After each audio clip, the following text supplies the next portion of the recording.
Dia memang sign untuk jadi penerima. Tapi family tak tahu. Family tak tahu, dia kata tak boleh.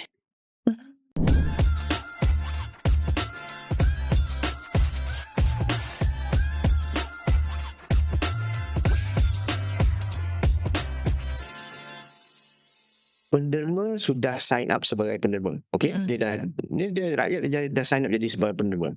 Tetapi bila sesuatu yang tidak diingini berlaku pada dia, family tidak mengetahui apa keinginan dia.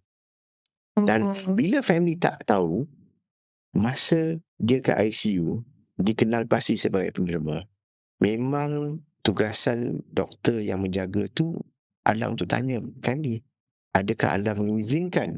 Dia memang sign untuk jadi penerima, adakah anda mengizinkan? Tapi family tak tahu. Family tak tahu, dia kata tak boleh. Okey, ini yang kita banyak lihat. Okey, dan so benda yang kita boleh buat sesuatu simple, kalau sign up sebagai penerima, bagi tahu family. Saya dah sign untuk jadi penerima semasa kematian. Bagi tahu family, tolonglah hormati ikrar saya.